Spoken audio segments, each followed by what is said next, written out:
The Tale of Mr. Jeremy Fisher by Beatrix Potter. Once upon a time, there was a frog called Mr. Jeremy Fisher. He lived in a little damp house amongst the buttercups at the edge of a pond. The water was all slippy-sloppy in the larder and in the back passage. But Mr. Jeremy liked getting his feet wet. Nobody ever scolded him, and he never caught a cold. He was quite pleased when he looked out and saw large drops of rain splashing in the pond. "I will get some worms and go fishing and catch a dish of minnows for my dinner," said Mr. Jeremy Fisher. "If I catch more than 5 fish, I will invite my friends, Mr. Alderman Ptolemy Tortoise and Sir Isaac Newton. The alderman, however, eats salad."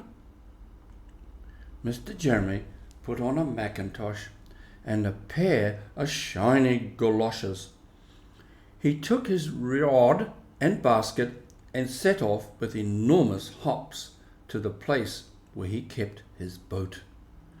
The boat was round and green and very like the other lily leaves. It was tied to a water plant in the middle of the pond. Mr. Jeremy took a reed pole and pushed the boat out into open water. "I know a good place for minnows," said Mr. Jeremy Fisher. Mr. Jeremy stuck his pole into the mud and fastened the boat to it. Then he settled himself cross-legged and arranged his fishing tackle. He had the dearest little red float. His rod was a tough stalk of grass. His line was a fine, long, white horsehair, and he tied a little wriggling worm at the end. The rain trickled down his back, and for nearly an hour he stared at the float. "This is getting tiresome. I think I should like some lunch," said Mr. Jeremy Fisher. He punted back again amongst the water plants and took some lunch out of his basket. "I will eat a butterfly sandwich and wait till the shower is over," said Mr. Jeremy Fisher. A great big water beetle came up underneath the lily leaf and tweaked the toe of one of his goloshes. Mr. Jeremy crossed his legs up shorter out of reach and went on eating his sandwich. Once or twice something moved along with a rustle and a splash amongst the rushes at the side of the pond. "I trust that is not a rat," said Mr. Jeremy Fisher. "I think I had better get away from here."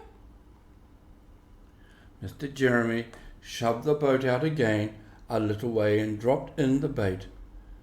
There was a bite almost directly.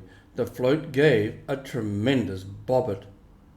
"A minnow! A minnow! I have him by the nose!" cried Mr. Jeremy Fisher, jerking up his rod. But what a horrible surprise! Instead of a smooth, fat minnow, Mr. Jeremy landed little Jack Sharp, the stickleback, covered with spines. The stickleback floundered about the boat, pricking and snapping until he was quite out of breath. Then he jumped back into the water, and a shoal of other little fishes put their heads out and laughed at Mr. Jeremy Fisher. And while Mr. Jeremy sat disconsolately on the edge of his boat, sucking his sore fingers and peering down into the water, a much worse thing happened. A really frightful thing it would have been if Mr. Jeremy had not been wearing a mackintosh. A great big, enormous trout came up, kerflop, with a splash, and it seized Mr. Jeremy with a snap. "Ow! and then it turned and dived down to the bottom of the pond. But the trout was so displeased with the taste of the mackintosh that in less than half a minute it spat him out again, and the only thing it swallowed was Mr. Jeremy's goloshes. Mr. Jeremy bounced up to the surface of the water like a cork and the bubbles out of a soda water bottle, and he swam with all his might to the edge of the pond. He scrambled out on the first bank he came to, and he hopped home across the meadow with his mackintosh all in tatters. "What a mercy that was not a pike," said Mr. Jeremy Fisher. "I have lost my rod and basket, but it does not much matter, for I am sure I should never have dared to go fishing again." He put some sticking plaster on his fingers, and his friends both came to dinner. He could not offer them fish, but he had something else in his larder.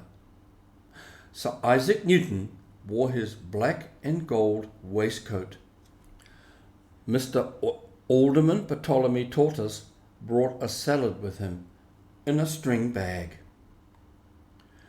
And instead of a nice dish of minnows, they had a roasted grasshopper with ladybird sauce, which frogs consider a beautiful treat.